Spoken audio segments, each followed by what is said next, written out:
Bonjour à tous, bienvenue à l'atelier de la vigne. Je vous présente un nouvel ami, Bora Bora. C'est un canon chauffant, donc j'en avais marre de me cailler à l'atelier, donc j'ai investi là-dedans. Eh bien, je peux vous dire que ça marche très fort. En quelques minutes, on a une température digne des tropiques, d'où son surnom de Bora Bora. Comme ça, au moins, on pourra travailler, même si l'hiver n'est pas très rigoureux. En tout cas, ça assainit rapidement l'atelier. Alors, vous voyez, l'atelier, eh bien, il y a beaucoup de cyclos en moins. Hein. Le Dax est parti retrouver son nouveau propriétaire ainsi qu'un autre Select 3008, mais ne vous inquiétez pas, il y en a d'autres qui sont arrivés et on suivra ensemble leur restauration. Donc, première étape aujourd'hui, eh bien, c'est de terminer ce moteur de 3008 rouge. Donc, de finir le haut moteur, de faire les premiers tests, de le démarrer sur son pied d'atelier, de le monter peut-être bien sur la partie cycle et de faire les premiers tours de roue au banc.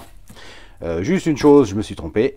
Le client souhaitait un bec de canard chromé et moi j'ai mis celui d'origine, donc je vais changer ça rapidement et puis continuer à monter le haut moteur.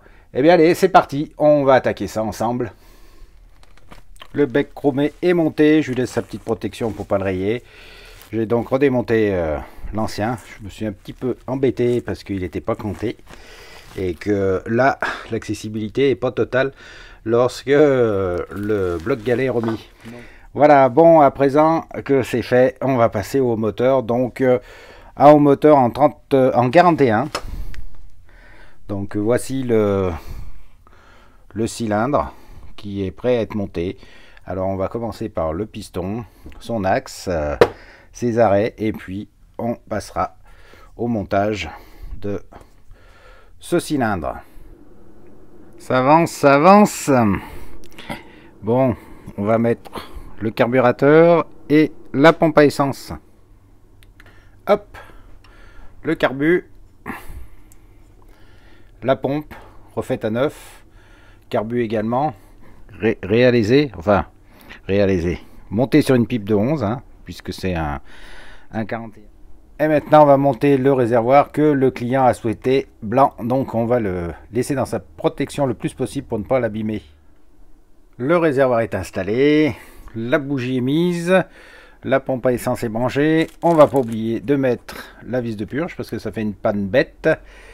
L'allumage est réglé. Eh bien, on va essayer de mettre de l'essence et d'engrainer donc le circuit de carburateur. Le circuit est engrainé, ça coulait par le trou du gicleur. Et maintenant les amis, on va voir s'il démarre. Croisons les doigts. C'est parti. Alors c'est toujours pas facile avec une main.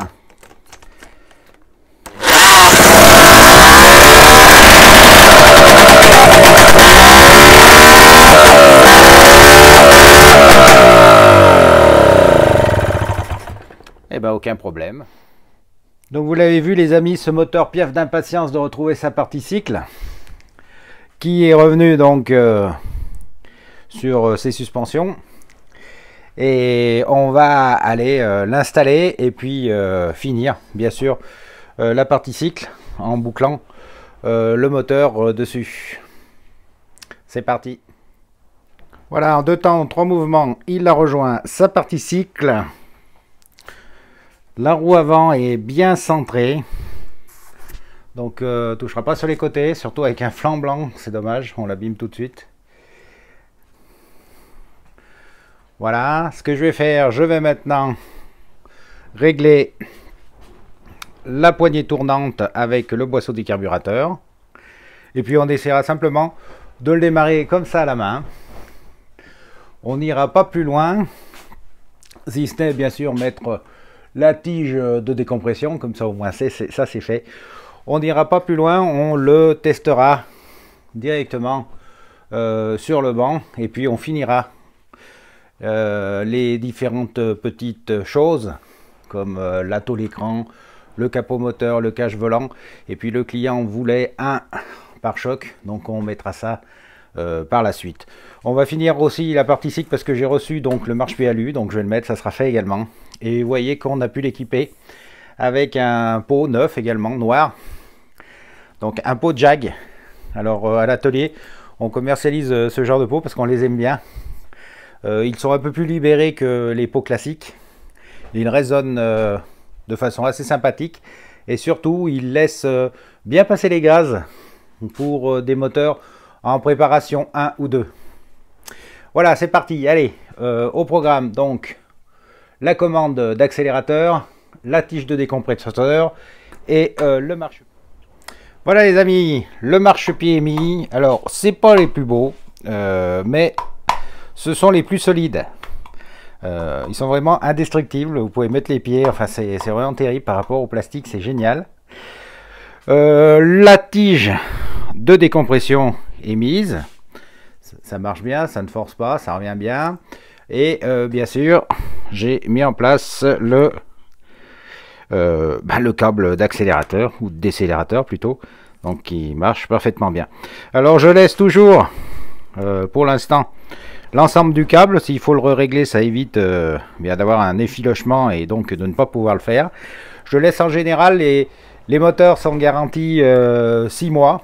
Donc lorsqu'ils reviennent, eh bien, je vérifie tout ça et donc là je le coupe. Et après ils sont regarantis 6 mois de plus si le client peut revenir faire la garantie à l'atelier.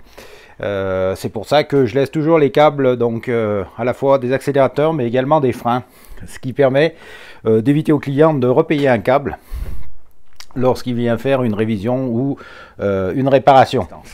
On va regarder si il démarre. Alors on va simplement essayer de le démarrer à la main sans décompresser. Je ne promets rien, on essaye. Oula, on va quand même essayer de tenir un petit peu.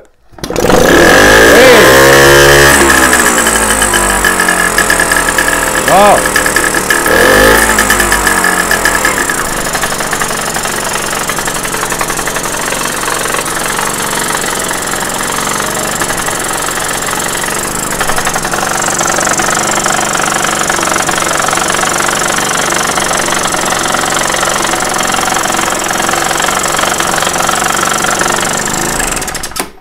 Eh ben impeccable. Donc on verra un petit peu à l'essai ce que ça donne au niveau de l'embrayage, de la tenue au ralenti, etc., etc. Mais à première vue, ça cartonne pas mal. On finira également, bien sûr, de mettre le cache de la tôle écran, le dessus, le capotage, etc., etc.